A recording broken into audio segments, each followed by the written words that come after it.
Hi everyone. Guys, can you confirm everything is good? You are able to hear me well?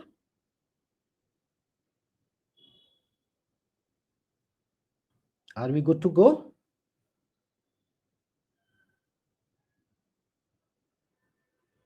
Avinash? Okay, great guys. I can see you guys can hear me. I can see chats coming in. Okay, great guys. Okay, so let's start. I am super excited today, guys, to have this session with you all. Uh, we do a 60-hour workshop for helping people understanding the CISSP questions and the art of answering the CISSP questions. But more in the recent time, I have seen a lot of people coming now who are actually failing the CISSP exam and then reaching out to us. So I thought, okay, those people who are not able to join us because maybe of time zone issues or something like this, why not we go ahead and have some open session for you all. So in today's session, we are going to start a series. This series is going to be happening every Friday at the same time. And this is your session number 1.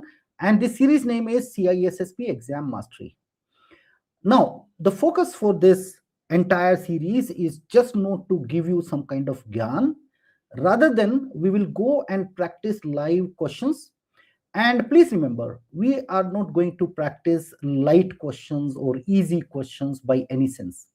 That you can take it from somewhere else also. Okay. So let's get started with it. And let's go with what is going to be the structure for the session today. I will be posting some hard questions on the screen. You guys have to answer it. I have a small clock which I have configured. You guys have to go and answer it. My team is going to also put a poll to you. You can answer to the poll as well. And then we are going to decode it together, all of us, right?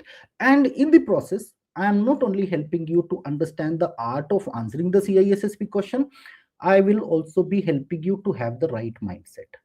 So that is going to be the structure. And before I take you any further, I think very important to understand for all of you, uh, there are so many different type of CISSP questions, right? You get, but through my research of almost now 10 years, I realized that all these CISSP questions, they fall into any of these buckets. So you see, the first bucket is no, and that is where you are going to get some knowledge based questions. That is based on some kind of fact, it is based on some kind of definitions or some kind of mechanism, right? So that is why it is going to be directly related to the concept which you are going to study in the content.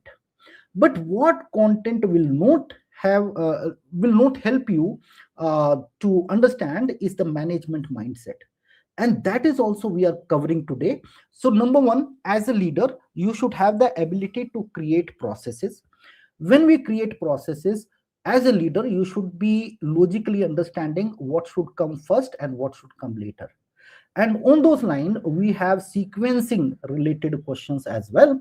And that is where the most common keywords you are going to get is the first, last, those kind of keywords, right? The two you see at the bottom, right, the act and the decode, this is the category where you are going to get a lot of management questions. They are actually testing your actions. Are they actions aligned with the security mindset, number one? And the second one is your power to take good decisions in security. And that is where you will get, most of the time you will get the options, let's say best, most appropriate, and those kind of stuff. So I hope everybody, you have a pen and pencil with you. This session is going to be a game changer for you, so please don't miss out. Okay, now let's go directly on the question without any delay. So here is the question number 1. I want that you should be spending 72 seconds on this question. The timer is on.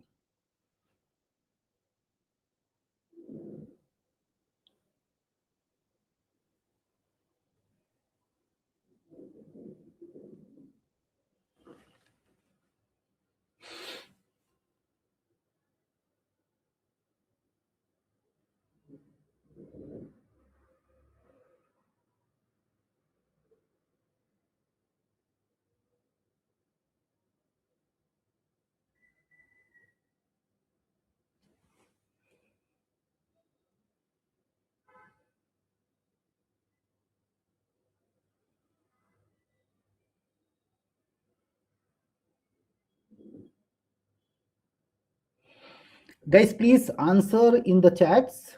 I am monitoring all your chats. My team might have also put a poll to you.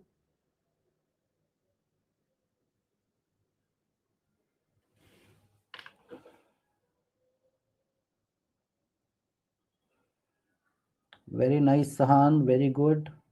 Sayed, very nice. Good intent, Sanya.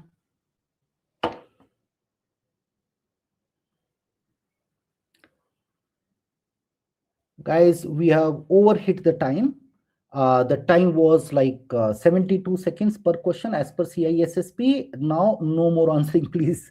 Okay, so let me now take up this question from you all. How many of you have started reading this question from the top?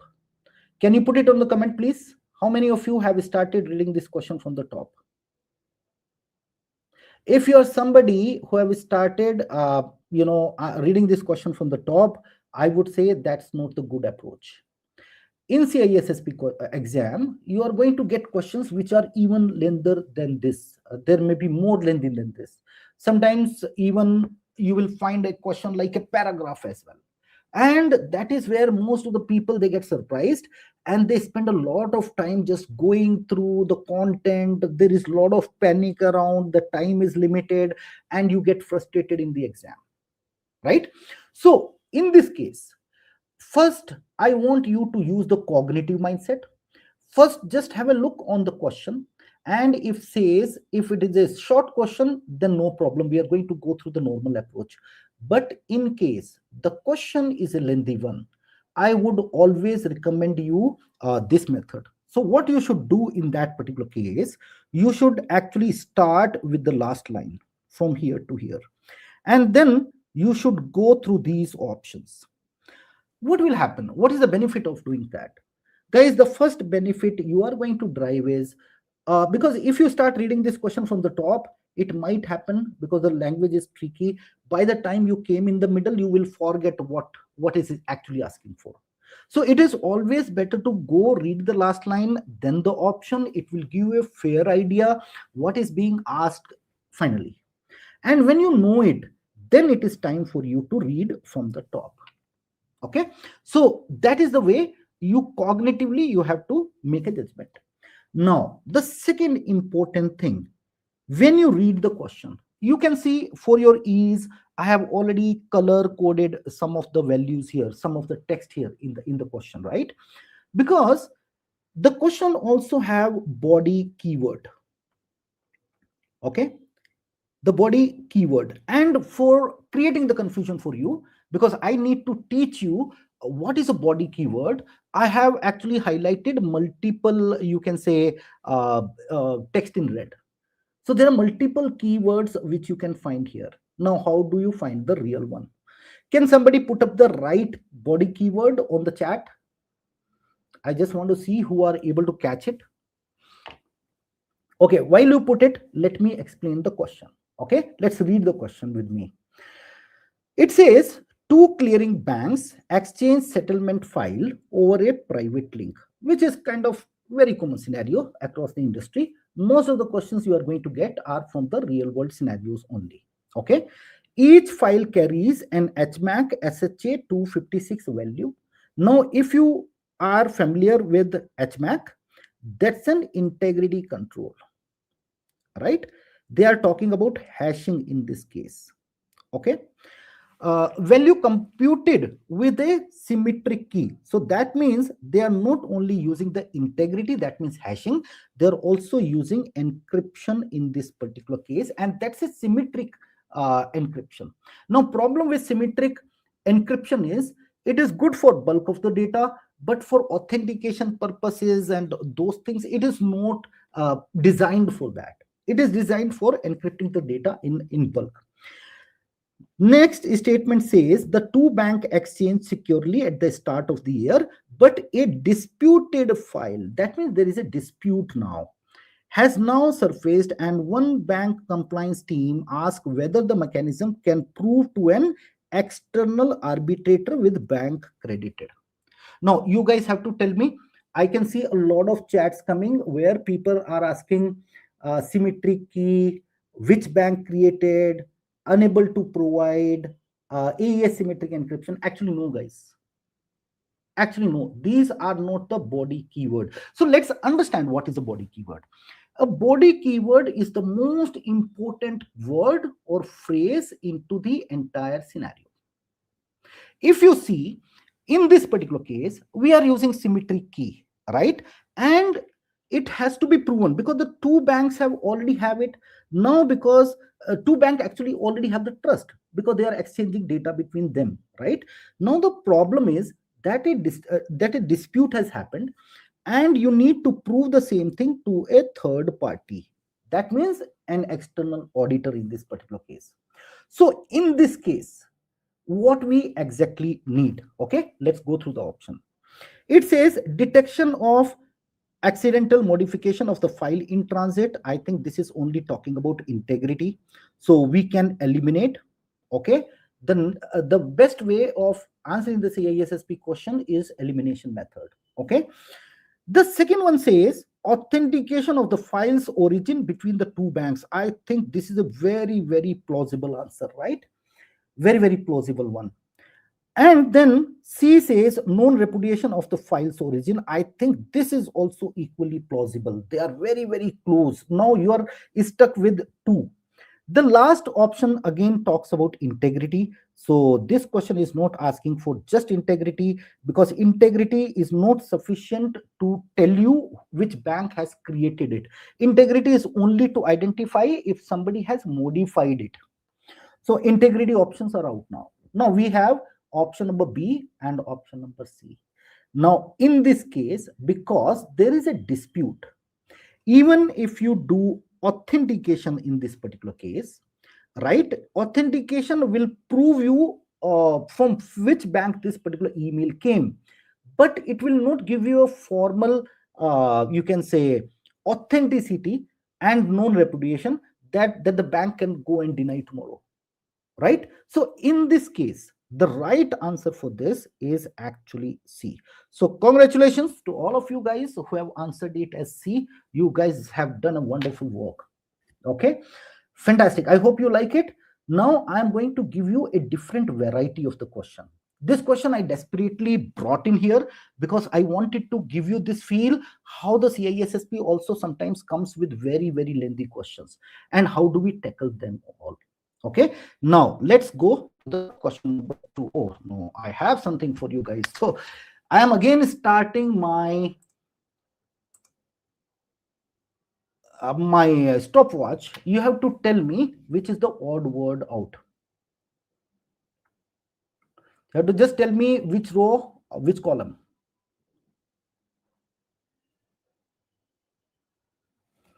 Oh, you guys have already crossed the time. I can't see much of the chat, so let me answer it. It is here. Okay, so this is just to make sure that you are like fully present here, right, in the calls. Okay, let's go to the next question, guys. And again, I am going to reset my clock and wait for 72 seconds.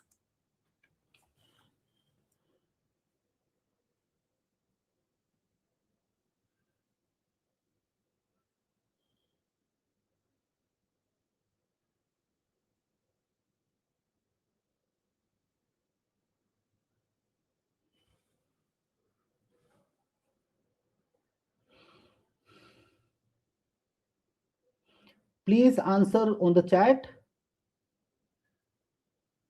I think my team is also putting a poll as well. This is question number 2.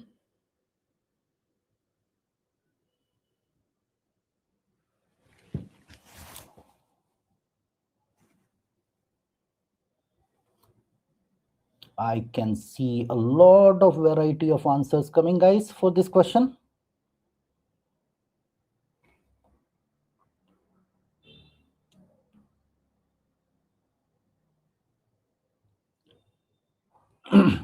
I can definitely judge. Many of you guys are more technical in nature, right? You are thinking more from a technical perspective.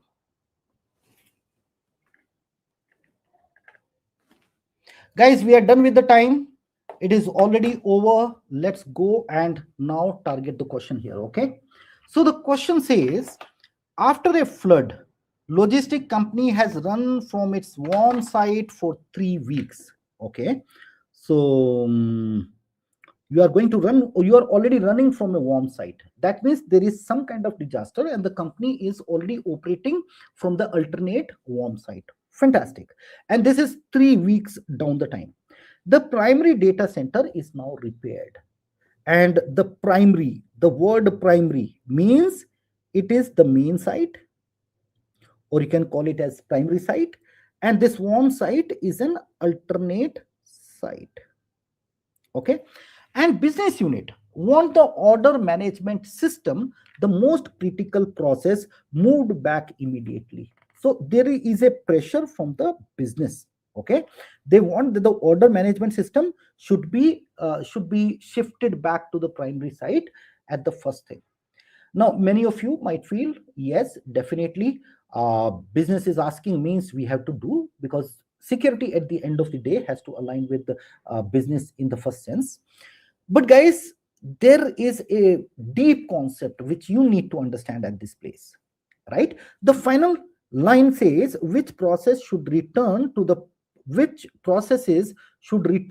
primary site first. Okay. And it says the order management system. If we are going to shift this order management system, which is quite critical, and since the company is already operating at the secondary site for already 3 weeks, that means everything is now running. If we are going to immediately move this most critical system to the primary site, obviously what can happen? The new site, the primary site, which is not yet tested well, maybe it is not tested well, or there are operational challenges when we do so. So this might lead that the order management system may be down, and you are taking the risk, you are into a risk of a critical process being down. That's not the right approach. So we are going to eliminate it. The second option says the least critical business process. Now, least critical business process. There is something to this which I need to explain you, but I will first go to the option number C. It says all processes simultaneously. I think nobody has opted this. It is a easy eliminator, so we are going to eliminate this. Now, the option number D, that is where I see 70 to 80% of you are going for. It says the IT infrastructure services followed by processes in order of criticality, right? The order of criticality is always the most critical first and then the least critical at the last, isn't it? Actually, this answer is just a distractor. Those people who are thinking more from an IT perspective, they may answer this, but the base concept here from a CISSP perspective is the disaster recovery has two phases. One is called as recover and one is called as restore. The recover phase is initiated when there is a disaster which has happened. Okay, the moment the disaster happened, and because a disaster has happened, your critical service has just gone down. So your priority is always to make sure that the critical business process are first shifted. So always when when you are recovering the system, that time you have to make sure that the critical business functions are first shifted to the secondary site, which is great. But this question is not asking that. This question is asking at the time of retrieval. That means at the time of restoration. Okay. So in this particular case, whenever we are moving to the primary site, we are not going to bring up. Sorry, guys, something got pressed. Are you? Sorry, guys. Oh, what happened?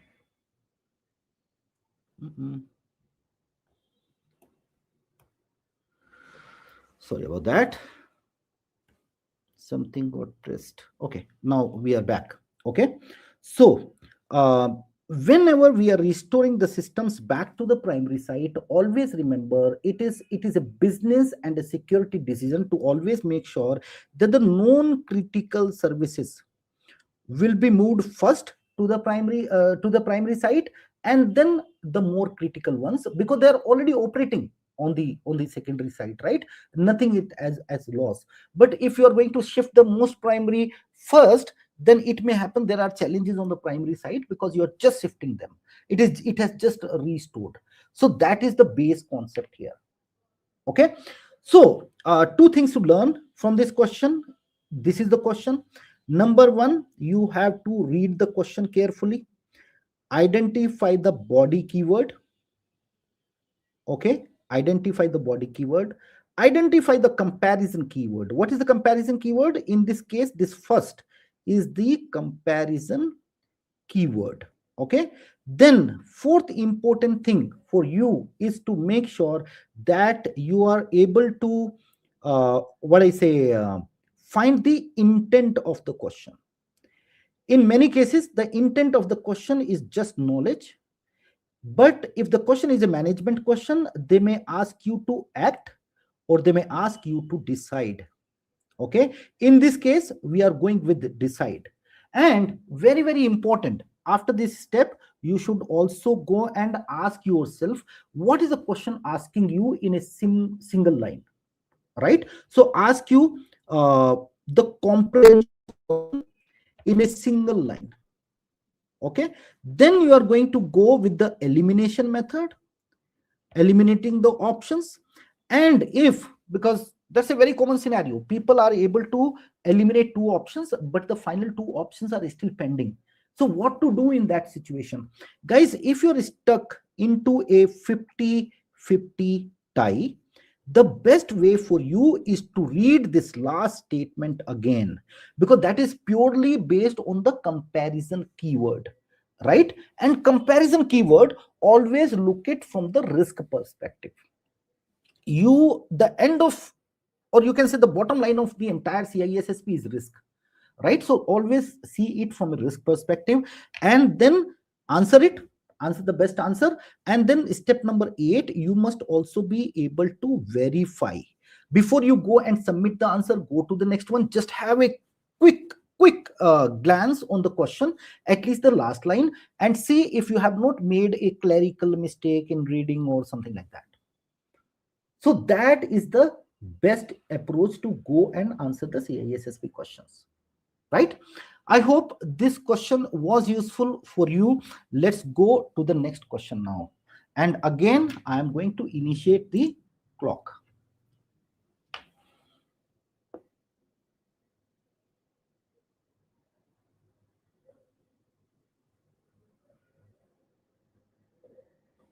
Let us see this time who all is answering it right.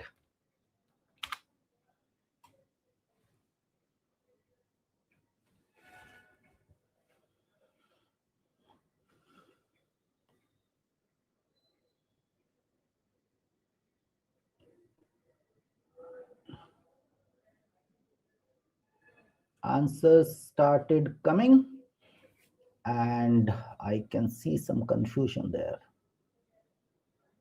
Interesting.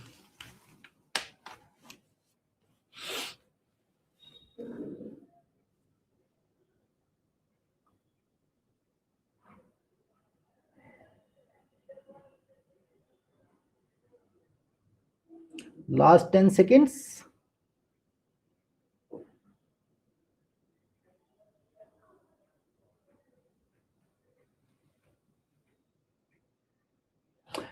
Time over, guys. Time over. Okay, great. Let's pick up this question as well, guys. Okay.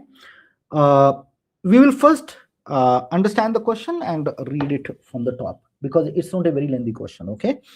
It says a pharmaceutical company general counsel issues a litigation hold. Now there's some new terms, guys, which we need to understand. Litigation hold covering 5 years of research record. So in the first place, you should know, and that is why going through all the content is very important. Understanding is very important. So let me tell you what is legal hold. Let's say there is an investigation going on, let's say on some employee or somebody, right? And because that investigation is going on, the particular company or the particular entity or the particular person who was harmed by a particular another person may go to the court, and they may ask some evidences from your company. So via the court, they are coming back to you with a legal hold request. In those legal hold request, the what happens is, if there are already documents which you have, and let's say their retention is over and those documents need to go for destruction, and you anticipate that an investigation is going on, you actually reach out to the legal team. Actually, it's a legal team process, and in that process you are going to take a formal exception for destructing that particular information. That is what is legal hold, and this is very important because the company, it is part of your due care, right? We understood in domain 1, right? Due care and due diligence. So this is part of your due care. Now let's go ahead. It says the retention schedule auto deletes research data after 4 years. And as per the company policy, they are deleting data after 4 years. And the next purge job runs this weekend. Oh my goodness. The next purge job is going to happen this weekend only. What should the CISO do first? Now, number one, we have CISO in this question. That means it cannot be transactional. This answer you have to give it from a management perspective. Okay, so it is not a technical question, it's a management question. Okay, now let's go and see all the options here. Suspend the automated deletion jobs for all data within the scope of the hold. I think this will make sense because data is already there, and immediately if you don't care for it, what may happen is that data may get deleted, and then like everything will go for a toss. So A makes all the sense, but let's see other options as well. Option number B says export the relevant research records to write one's media for preservation. I think, guys, this option looks very, very close as well, right? This question is also very close, this option, right? So, but I think there is a different lens where we have to see. So I am holding back on this.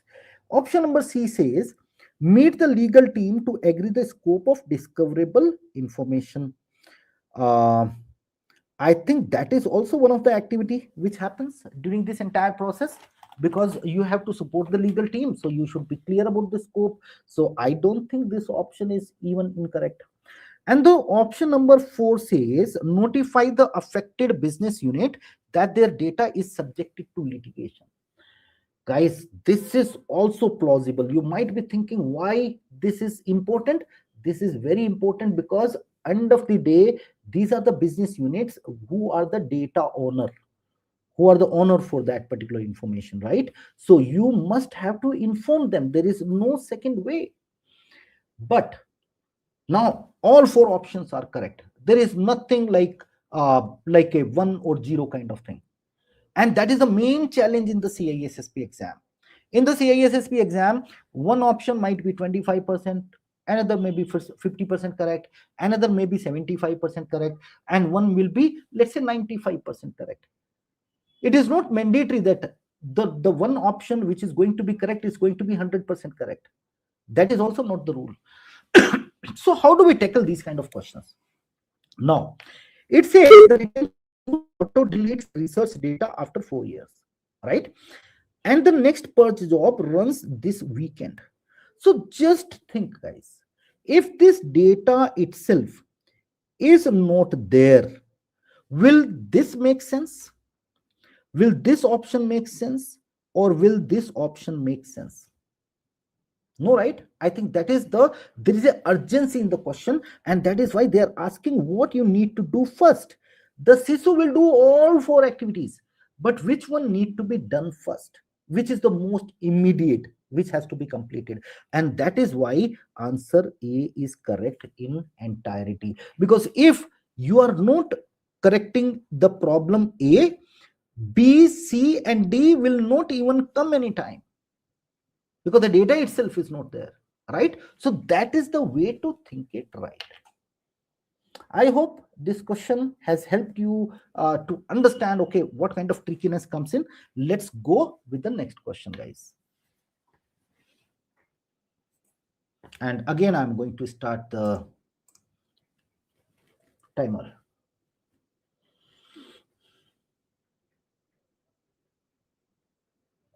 Let's see how many of you are answering it right. I'm just putting a dash here.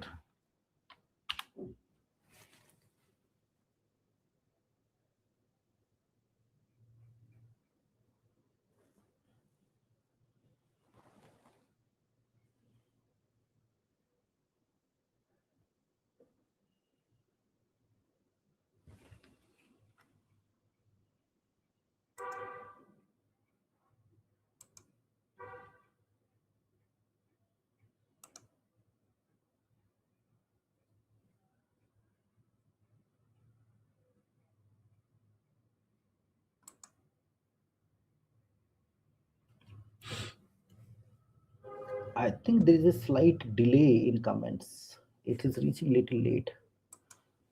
So Sanya is going for this. Okay, nice. Good intent, Sanya. Very nice. Okay, guys, last 1 second and the time is over. Okay, so let's go and churn through this question. Okay, now this question says a manufacturer begins a 3-year joint venture. Uh, venture 40 partner venture 40 partner engineers. Okay, that means 40 partner engineers need daily access to the systems. Which systems? The manufacturer system, because that's the vendor. Okay, with high rotation expected. Okay, these people are going to be rotated very fast. The partner manager manages its own identities, vets its staff, and disable levers within an hour. So that means they are exercising due care for sure. That's a good thing. Which approach best addresses the access requirement? Okay, now this question is basically from the IM domain, and they are giving you different situations, and let's see what this option says. Option number 1 is saying create sponsored accounts in the manufacturer directory for each partner engineer. Okay, this looks like a feasible solution in my opinion, but I don't think it is a good option, because just think this scenario.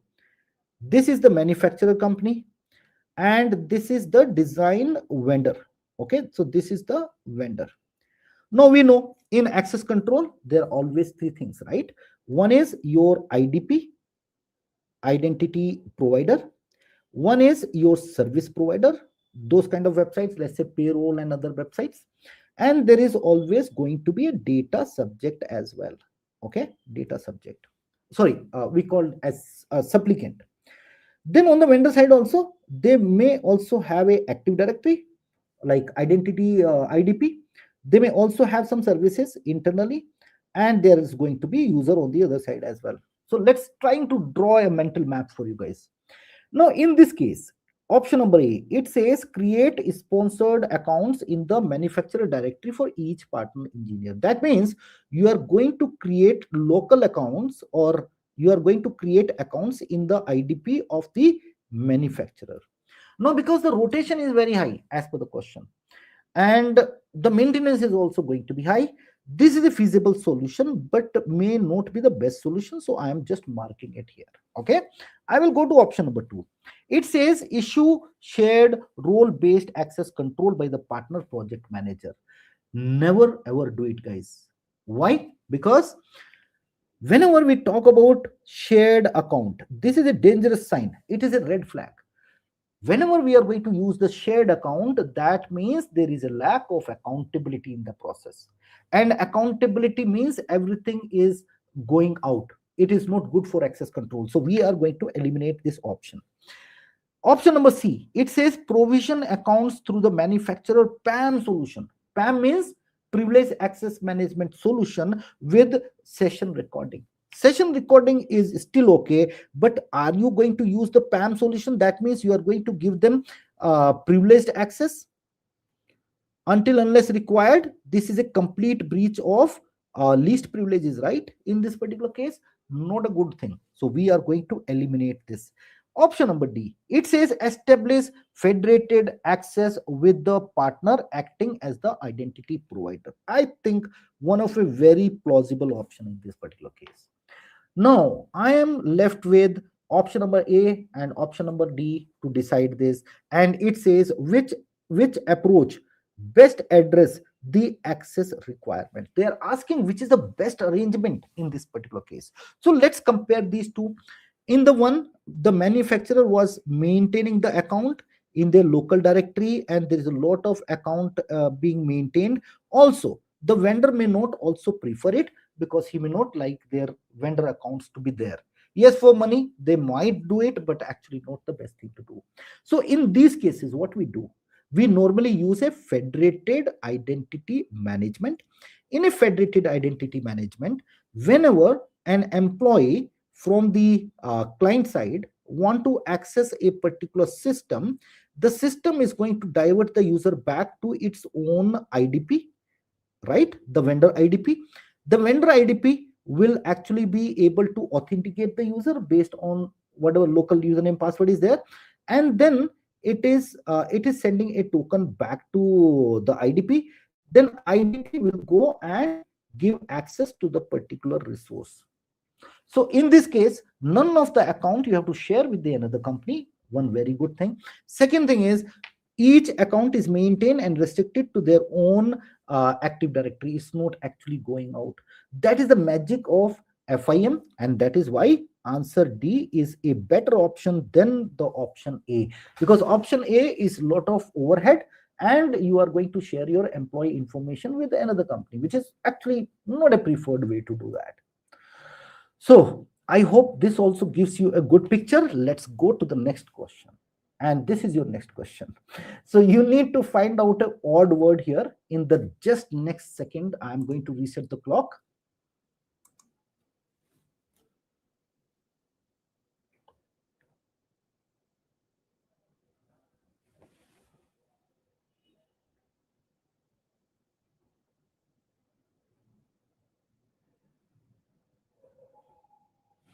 Okay, guys, time over. More than that, actually, the right answer is this hut. Just to make sure that you are able to reach there. I am able to get some A answer here. So good. So you told 3A, right? So third row and first column, right? 3A. Fantastic, sir. Fantastic. Right? So I think Krishan has also won this. Let's go to the next question, guys. Let's pick the next one. I hope you guys are enjoying this journey, right?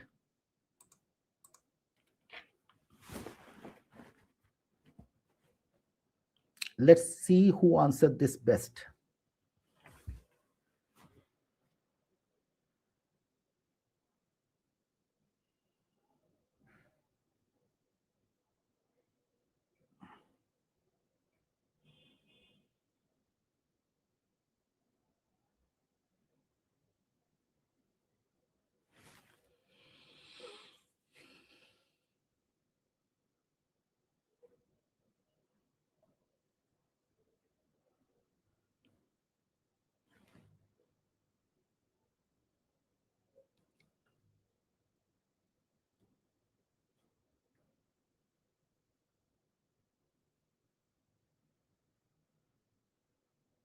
Twenty seconds.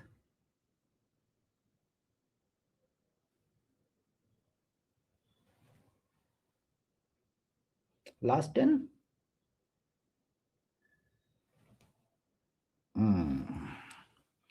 I see answers are started coming. Okay, guys. So time over. Time over. Time over. No more answering. Okay. So let's go and read this question. Okay.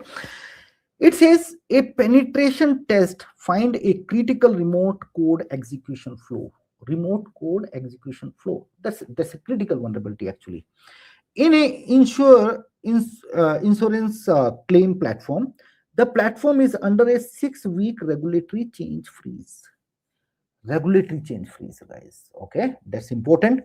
For year-end reporting, and the public proof of concept is expected to be weaponized within 30 days. So you can see there is a critical remote code vulnerability already existing. There is a limitation or constraint which is also given in the question, and they are asking there is a consequence related to that. Same question have all this, right?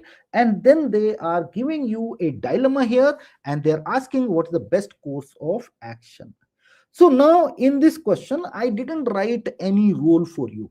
Okay, normally I write you are a CISO, you have just done an audit, or you are a security analyst, or whatever I say. But in this question I have not given any role. In this kind of cases, by default you have to think yourself as an advisor. Don't become an implementer. That is your first thing to do. Okay, now it says implement compensating controls and monitor deferring the patch until the freeze lift. Looks like a very plausible answer to me. Okay, because there is a regulatory change freeze also there. At the same time you see that there is a risk also on the other side. So I think looks like a better answer to me, but let's compare other options as well. We need to have that patience, guys, in the CISSP exam. Don't be too much don't be in too much of hurry. The second option says apply the vendor patch under the emergency change provision for the freeze. Every these kind of freeze company must have a emergency change management process. In this the changes are not routed through the regular cap, and those kind of changes goes to normally your SOC team or incident response team leads. Those are the people who can give you approval over the email and all. And there is explicit explicit conditions defined for change freeze in the company. I think a very, very plausible answer for that, right? Third option, it says accept the risk formally until the change freeze ends, documenting the decision. I see many people have gone for this option. Actually, completely incorrect. This is opposite your CISSP mindset. You have to find some solution to this, guys. Until unless there is no way out, right? If there is no way out, then that's the only thing you are going to do. But in that case also you are not just going to document the risk, you are going to implement some compensatory controls for sure. Do not just simply accept the risk. Okay, so that is something which we can eliminate. Option number D says take the claims platform offline, right, until the patch can be applied after the freeze. Now this normally happens in a very critical catastrophic kind of incident, but not in this case, guys. No, that is never our intent. It is against your business goals by itself, so this can be eliminated. Now the main fight here is between option A and option B. That means now you have to reread this question, maybe at least the important portion, from these two options perspective. It says 6 weeks regulatory change freeze for year-end reporting, and the public proof of concept is expected to be applied in 30 days, right? Now, which one is a better one? Just going to implement compensating controls or going through the emergency change management? Because emergency change management will also make sure that you are recording the risk, everything is being done. And compensatory controls, obviously, uh, compensatory control may work or may not work. Compensatory controls are not forever. Compensatory controls are temporary and not the first choice for you always. So if there is a change freeze, there has to be emergency cap process. That's the normal setup in any company as per the industry standard. And that is why we have to go with option number C, and we are going to eliminate A. It's not that A is completely incorrect, but we have to find the best course of action, and that is what is B. So I hope you learned something from this question, and I hope you are making those notes. These are critical things in the CISSP exam. Let's go and go to next question, guys.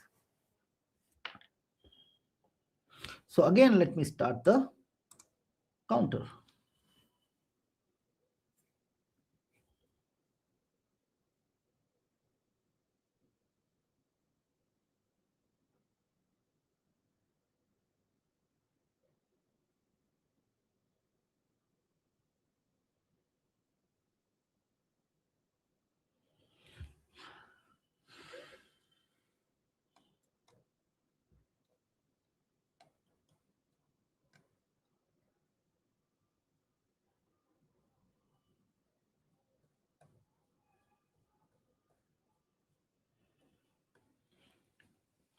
38 minutes down, 30 seconds left.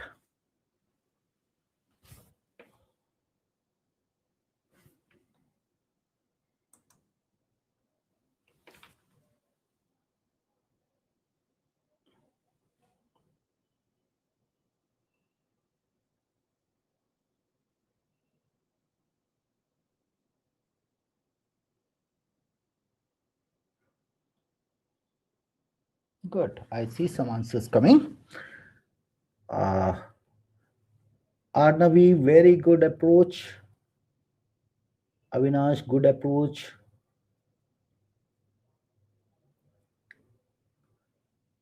Suchita, maybe we can discuss. Okay, guys, so time is over. Let me go ahead and take up this question. Okay, so it says, okay, no, before I say anything, okay, guys, just a small request, guys. My team has been putting up some chats for you. Number one, I want that you can join a group where I can mentor you. I can also send some kind of videos, sending you some kind of message to keep you motivated. Okay, so feel free. It's a privilege. Go ahead and avail it. And other thing is, guys, go ahead and give some feedback how you're liking this particular session. So my team has already pulled up a feedback form. I think that will help you. It will help us to get encouraged, because in today's world everybody is busy. We are finding some time, I am finding some time to meet you guys. So let's form a community and let's help each other. It is all about helping all other in the security world. Okay, now let's me go down to the question. It says a bank's team uses 100 of open source libraries. Okay, open source libraries. A logging library vulnerability forced 3 emergency releases in 1 quarter. That means there is a lot of vulnerability coming, and there are some vendor updates which are coming very, very frequently. And each time, days was lost just finding which application contains it. The company doesn't know. Let's say do you remember that log4j? It came for Apache, right? And how many companies were kind of bothered because they were not knowing if this vulnerability is really applicable to me or not. That was a critical, vulnerability. And believe me, in today's world, we are using so much of open source and closed source software, and those softwares bring up so many of different type of libraries. Sometimes we don't know, is it good or bad? Is this library vulnerable or not vulnerable? So it is very important that you should have the visibility on that. And I think exactly that is where this question is pointing in. It says, which change would most improve response to the next disclosure?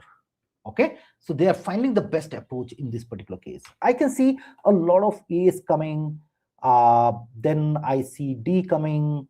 Many people are also going with D, which is actually good. Let's go and talk about this. Okay, number one, replace open source component with commercially supportive alternates. Is closed source better than open source? This is a never ending debate.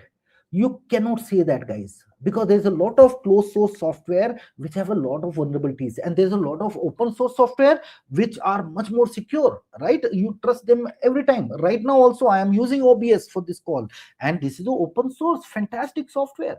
So just making a assumption that a closed source or a closed open source is better, do not go for that. In open source, it is the vendor support, like the backend community support, which matters. And in a closed source, it is the company financial position and their attention to that which matters. But you cannot just compare something because something is open source or closed source. So that goes out. Second option, it says mandate static analysis of all third-party library source code before use. It says static analysis. Now, many of you might be confused on what is static analysis. We are going to just talk in a minute. Option number C says increase the frequency of dynamic application security testing. Dynamic application security testing. Guys, dynamic, that means DAST, is more of a functional check, right? But it will not tell you about the internal libraries. It is done when the software is getting executed, whatever surface area looks like, it is going to tell about this, but not about the internal things. So I think this also gets eliminated. Option number D says generate and maintain a software bill of materials for every application build. I think it is a very, very strong choice. Very, very strong choice. Now let's compare B with D. B says mandate static analysis of all third-party library source code before use. Now, this is good. At the time when you are integrating this open source, that time if you have done static analysis, that's a good thing to do. Static analysis is basically an analysis which is done on any kind of integration you are going to do, and at that point in time something is secure or not secure, you are just trying to find out, but it will not give you a complete insight on what is being used, what all different kind of libraries are being used in software. It will just tell you, okay, you are using this library, whenever you are integrating it, that time we will do a security check on that. But it is, the purpose is not to find out what is there inside the software. And for that we use a concept called as software bill of material. Now if you are new to software bill of material, or sometimes we call it as SBOM, right, that is nothing but an inventory of all different libraries and components which we are using in an application. And right way, whenever you are going to purchase a software from, let's say, a third party vendor, and vendor does not give you insight on what is there inside this, because tomorrow vendor may also stop updating the software and all, it is always advisable to ask for the software bill of material. So that is what they are going to give you the list. And when such kind of open source libraries and other things like comes in, that time you will be in a position to question them, or actually I am getting impacted or not impacted. If you don't know what is there inside my software, how you are going to know that I am going to get impacted? That is why option number D is the best answer in this case. I hope this question also gave you some kind of mental approach, right? To how do we decode. Okay, guys, it's a small section I have added in this. You have to tell me on the chat. I can take up one or two topics out of it, because CISSP exam is more about clarity. The more you are going to have clarity, they are going to ask you only those areas where the differentiation is very, very less. People oftentimes ignore while studying it.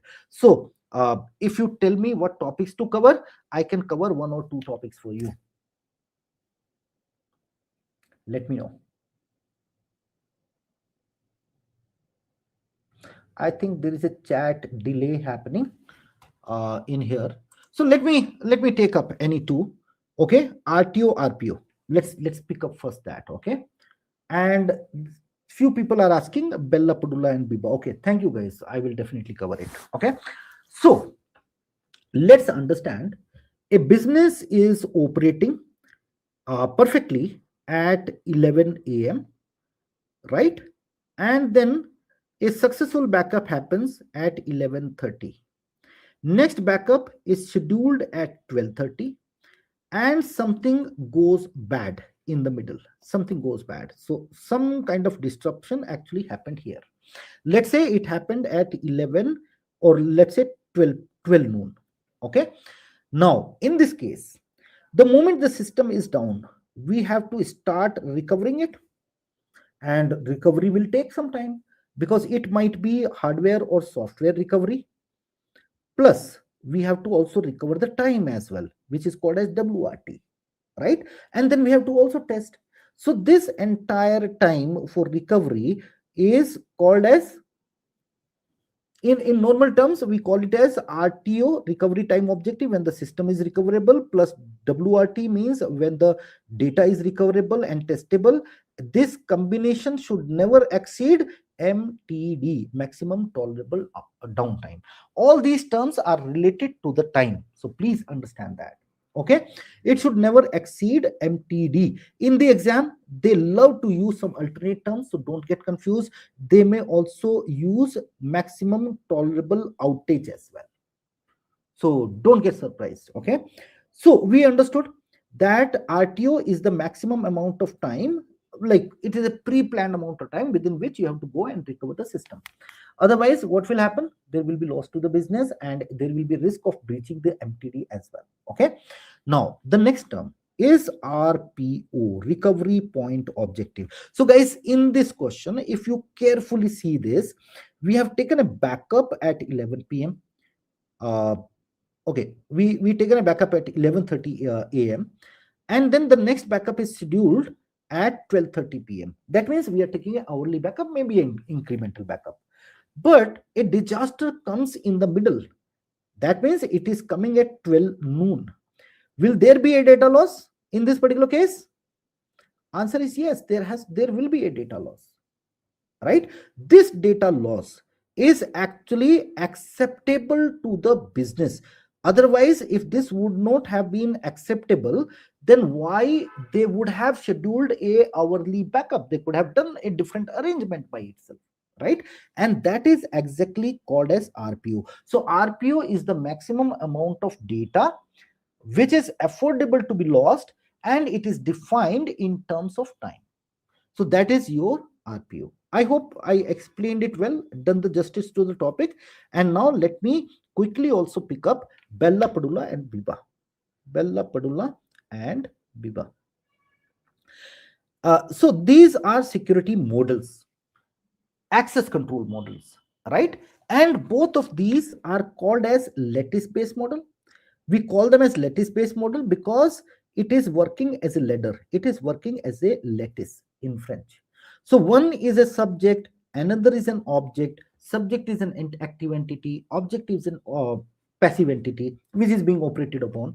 And then the way a subject is going to deal with the object is controlled through rules. Sometimes we call it as ACLs, right? And these rules actually defines your access control, right? So both of these are lattice-based model. Now, we can go length. I can take a 2-hour class on the same, but I will tell you what is more important from the exam perspective. Bella Padula is a confidentiality model, right? And Biba is an integrity model. Okay. Then we also use 3 properties in Bella Padula, and they are no read up. Because if a person on a lower level is going to access a information for a person who is meant for a different person, like higher in nature, that's a direct breach of confidentiality, right? Then no write down. This particular person on a given level should not be able to write down also. And you might be wondering why so. It is very simple, guys. If you have the right the right privileges on a lower level, you might copy and paste something, and then that way your confidentiality may be in danger. And the third property is called as strong star. Okay, that means people on the same level will have both read and write permissions, and there has to be a valid need to know. It's not that we are not implementing need to know. All right, so these are some important I think important points from the exam perspective. From a Biba perspective, right? Biba is an integrity model, and we again have 3 rules. The first one is called as no write up. Person on a one level should not be able to write information on a above level. That is a clear breach of integrity. The particular person should not be able to know read down, and you might be wondering why it is so. So understand this from a perspective. If a particular person on a higher level is going to reference data on a lower level, which data might be little dirty, it is not that confined and cleared, then the decision making of this particular person may get impacted. So that is rule number 2. And the third one is called as invocation property. So in the operating system, we know there is a conceptual architecture called as a ring-based architecture, and it is defined between different zones, you can say tiers. Those are trust levels. These are trust levels. Let's say there is an application of a lower trust level which is going to give a call to an application on a high trust level, let's say and kernel level process. Then it has to go through a lot of mediation and all, right? So As per this rule, a particular process on a low trust level cannot directly give a call to a process at a high trust level. It must go through the operating system, right? So that is what BIBA is saying. BIBA is more about the system integrity, whereas Clark Wilson model is more about the financial application integrity. So please remember that is also being tested. Okay, guys. So I think we have come a long way. Let me also take 1 minute out of your time and give you something more. You can see I mentor a lot of people, me and Gufran, and you can see some recent success stories here. We have, I'm happy to tell you that we have recently crossed 810 success stories this week. So I'm very, very excited about it to tell it to you. So there is a wonderful program behind this. And if you're struggling for your CISSP for years now, you have been starting, but you are not able to do it because of something, you get derailed, and you are not able to get a structured approach to this. You have tried doing some trainings, or you tried to attempt the exam, but you failed. I think you are at the right place. That is what I would say. So you can see this is the CISSP Success Toolkit, which is, I would say proudly, it is the world biggest CISSP ecosystem. You don't need anything from outside. Everything you need is starting from the videos, is starting from the book. You don't have to go and refer any other book. We have our own book. You can see this behind me, CISSP Success Toolkit. You can directly, I'm going to give you as a reward today for being in the session. You can go and purchase it on a discounted price right now. Okay. So this is completely based on that. This particular platform has 60 plus hours of exam practice, just not half an hour or 1 hour like this. And then you can see 5,600 questions with different perspective, right? It is mindset mastery, concept mastery, domain practice, mock exams, and total of 15 mock tests. It is integrated into the platform. So there's a lot, and you can see there's a lot of live recordings which are there apart from 100 days curriculum. So if you feel that you have tried starting doing this journey, but somehow you are not able to do it, you need a structured approach, you need to go in a group so that you keep motivated, good place to come. This is a small comparison of Cybernous with your self study. And most of the trainings today which are happening, they are boot camp style training. Please remember, guys, boot camp does not help you pass CISSP. That is good from a corporate training perspective, but not from a personal perspective. So that is what you can make a judgment. And guys, now it is time for me to give you some kind of reward. Thank you for being here in this entire session, and I appreciate your time. So number one, my team is going to put up a coupon code for an instructor discount code on the group itself. I think in the chat itself, you can just click on this and purchase the best Udemy course for mock test. Believe me, now it is the best rated on Udemy, and it is the most popular. Every CISSP person across the globe, whenever they go and hit the exam, this is the working as a gate. If you are scoring 75% and above in these mock tests, I have seen 98.5% result that the people are passing CISSP. So if you want to have that assurance, you are confused, am I prepared or not prepared? I think this is the way to go, right? Second important thing, guys, I am also giving you a direct link and a coupon, you can say a QR code, which you can directly refer now, and just scan it. You can just purchase this entire book, CISSP 100 days CISSP, and you can just get it for $5.99 at this point. If you want to need it completely free, that is also available. Okay, so what you need to do, just subscribe to Kindle Unlimited. It is giving you a 30 days free trial, and after that it is just charging you 169 rupees. So both the options are open for you. The only thing is, Kindle may expire, but if you purchase this book 599, then this is for you. Believe me, it is not a small book. It is much more better than all Cybex and other books which you will ever purchase. It will give you a complete 100 days structure. This is a 1200 page book which is there. So not a light thing that I am just selling you something like this. This book is worth 3500 minimum, but for my students and all, I have kept it cheaper. Very soon the price is going to be lifted up. Okay, so guys, if you feel that this session has delivered you some value and you like this particular session, then you can connect forever with me. I am also helping a lot of people who don't even join my program. I help them to get their CISSP. And if you're a serious student who want to take CISSP as a project, you can definitely join the our CISSP Success Toolkit program. You can book a direct appointment with me. Me or Pratima ma'am will take you from there. We will guide you on your career side as well. And apart from this, one final request, guys, if you really find value, please do subscribe to the channel. So thank you so much, guys, and I enjoyed time with you. I hope I have delivered you some value. And next week, same time, we are going to talk about some very, very interesting stuff which is coming up. All questions practice, nothing theory, nothing gyan, direct questions. Okay, I hope you guys are liking it.